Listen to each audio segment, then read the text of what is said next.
दोस्तों नमस्कार, मेरा नाम है मनीष कुमार सिंह और आप देख रहे हैं 4 PM महाराष्ट्र और आपका बहुत बहुत स्वागत करता हूं। दोस्तों महाराष्ट्र में महायुति के भीतर वो हो गया जिसका काफी समय से अंदेशा लगाया जा रहा था। जी हां दोस्तों, छगन भुजबल जो कि ओबीसी के सबसे बड़े चेहरा माने जाते हैं महाराष्ट्र में, अब वो महायुति में मंत्रिमंडल में शामिल हो गए हैं। आपको पूरा वाकया तो याद होगा क्योंकि हमने आपको पूरी रिपोर्ट भी दिखाई थी कि कैसे अजीत पवार से छगन भुजबल काफी ज्यादा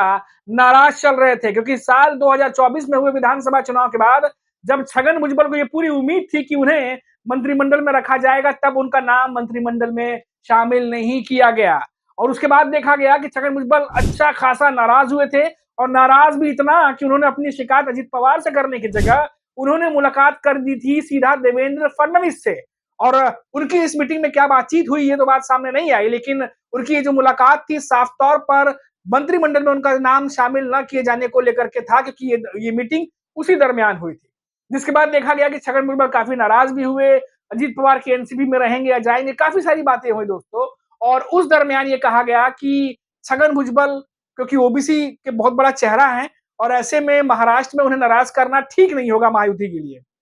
और ये भी देखा गया कि देवेंद्र फडणवीस छगन भुजबल को लेकर पॉजिटिव थे, लेकिन छगन भुजबल या उनकी तरफ से ये खबर आई कि अजीत पवार की एनसीपी में ही नए नेताओं को मौका देने के लिए जो है नाम आगे कर दिया गया, छगन भुजबल का नाम पीछे कर दिया गया। और देवेंद्र फडणवीस चाहते थे कि छगन भुजबल मंत्रिमंडल में रहे, लेकिन उस दरमियान इस तरह से कहानी हुई कि कई नेताओं को मौका मिला लेकिन छगन भुजबल को नहीं। और आपको याद होगा बीड़ में हुई सरपंच की हत्या के मामले को लेकर के किस तरीके से कई सारी खबरें आई थी। धनंजय मुंडे को इस्तीफा तक देना पड़ गया और बहुत ज्यादा पॉलिटिकल प्रेशर उन पर आ गया था और लगातार उनका नाम को लेकर के विपक्ष के साथ साथ बीजेपी के नेता भी धनंजय मुंडे पर निशाना साधने लगे थे। और आखिर में देखा गया कि देवेंद्र फडणवीस से जब बात होने लगी कि भाई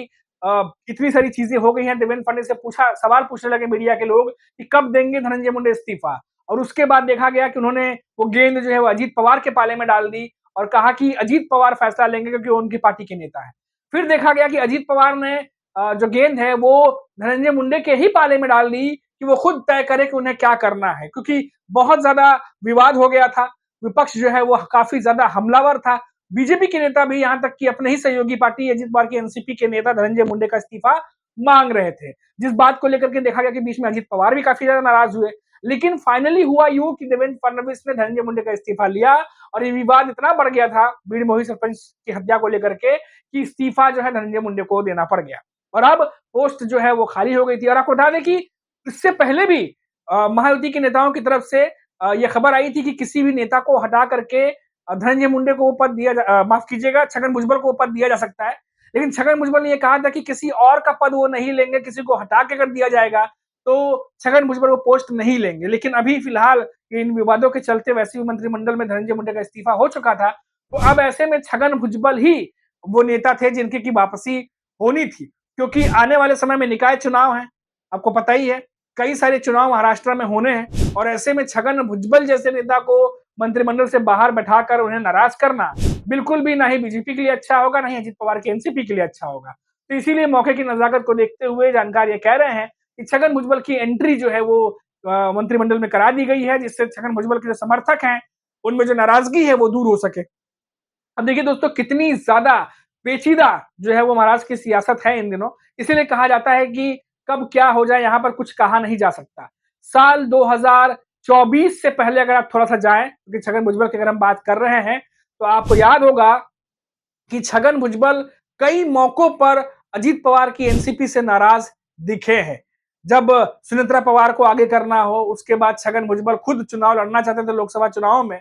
उस दौरान भी उनका नाम जो है वो नहीं कंसीडर किया गया। फिर उसके बाद राज्यसभा जाने की बात हुई, फिर मालूम चला कि छगन भुजबल को कहा गया अजीत पवार के एनसीपी की तरफ से जो रिपोर्ट्स थी कि अभी आप रुकिए क्योंकि विधानसभा चुनाव है और आपकी जरूरत पड़ेगी, तो छगन भुजबल वहां भी रुके। फिर चुनाव होने के बाद जिस तरीके से महायुति की जीत हुई, उसके बाद छगन भुजबल को जिस तरीके से बाहर रखा गया, काफी ज्यादा गर्मा गर्म का माहौल हो गया था। और आज नहीं तो कल छगन भुजबल की नाराजगी दूर करनी ही थी। इसको लेकर के जो जानकार भी हैं वो भी अस्वस्थ थे और अब वो मौका आया है जब छगन भुजबल ने मंत्रिमंडल की शपथ ली है और अब वो महायुति की जो सरकार है उसमें शामिल हो गए हैं। अब इसका दोस्तों इसका फायदा जो है वो महायुति को कैसे मिलता है, क्या मिलता है, वो तो देखने वाली बात होगी। लेकिन इतना ज़रूर है कि ये सब कुछ जो अभी हो रहा है, क्योंकि ओबीसी जो वोटर्स हैं, जो ओबीसी समुदाय है, उसके बहुत बड़ा चेहरा है छगन भुजबल, और बीजेपी और महायुति ये बात जानती है कि महाराष्ट्र में अगर सरकार बनाए रखनी है या आगे चल के और भी कई सारे चुनाव जीतने हैं, तो समीकरणों को बाँध कर रखना होगा। और क्योंकि अगर छगन भुजबल नाराज़ होते हैं, तो उनके समर्थक नाराज़ होते हैं, तो बहुत बड़ा तबका भी उनसे जो है वो छटक सकता है। तो ऐसे में छगन भुजबल के अलावा कोई और मंत्री शामिल होता, ऐसा दिखाई नहीं दे रहा था। और हालाँकि इस बार नेताओं ने इतनी चर्चा नहीं की छगन भुजबल के मंत्रिमंडल में शामिल होने की, वरना सुगबुगाहट तो बहुत पहले से ही शुरू हो जाती है। तो इस बार देखा गया कि सब कुछ जो है बहुत ही धीरे-धीरे और आराम से किया गया है। लेकिन जो चीज़ें अभी घटित हुई हैं, उन चीज़ों को देख कर के जो सुनामी या तूफ़ान महाराष्ट्र में मची हुई थी नवंबर में, अक्टूबर में बात कर लें, वो तमाम चीज़ें याद आती हैं, क्योंकि छगन भुजबल जो है वो काफ़ी ज़्यादा उस समय एग्रेसिव हो गए थे और बहुत ज़्यादा ऐसा लग रहा था कि अजित पवार की एनसीपी तो अब छोड़ ही देंगे और 2 हिस्से भी हो सकते हैं, फिर क्या नया कोई ग्रुप बनेगा, फिर कोई नया पार्टी बनेगी, छगन भुजबल क्या करेंगे, क्या बड़े लेवल पर समर्थक उनके साथ चले जाएँगे? और क्योंकि छगन भुजबल वरिष्ठ नेता हैं, काफ़ी सालों से वो महाराष्ट्र की सियासत में एक्टिव हैं और ऐसे में कई बार वो खुले तौर पर बहुत ही खुले तौर पर बयान देते हैं। तो ये भी देखा गया कि उन्होंने छगन भुजबल ने अपनी नाराज़गी ज़ाहिर करने में कोई हिचक नहीं रखी थी। और जिस तरीके से देवेंद्र फडणवीस से वो मिल रहे थे, देवेंद्र फडणवीस भी ये जान रहे थे कि छगन भुजबल को मंत्रिमंडल में लाना ही पड़ेगा, क्योंकि वो पहले भी देवेंद्र फडणवीस जो है छगन भुजबल को लेने के पक्ष में थे। अब ये मंत्रिमंडल के साथ में अब जब छगन भुजबल आ चुके हैं, तो क्या जिन नेताओं ने उस समय पेच फँसाया था या जिन नेताओं ने उस समय साथ नहीं दिया था, क्या अब वो तमाम चीज़ों का हिसाब छगन भुजबल क्या बराबर करेंगे? या फिर छगन भुजबल जो है जिस तरीके से वो शामिल हुए हैं, अब उनके समर्थक खुश होकर के आने वाले चुनाव की रणनीति की तैयारी करेंगे? अब ये यहाँ से 2-3 चीज़ें हो सकती हैं। और क्योंकि छगन भुजबल एक बड़े नेता हैं, तो उनके आने से क्या महायुति के भीतर भी कोई नया समीकरण बन सकता है, क्योंकि छगन भुजबल शरद पवार के भी उतने ही करीबी हैं। और आपने देखा होगा कि बीच में जब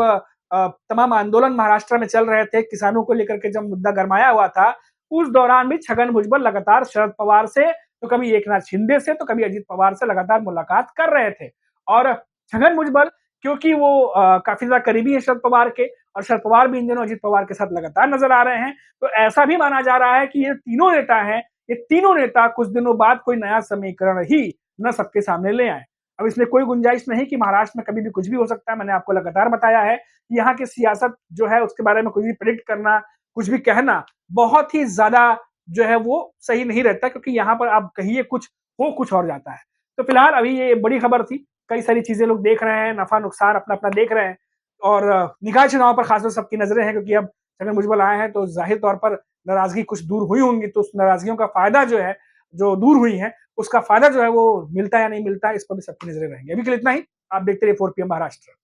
नमस्कार।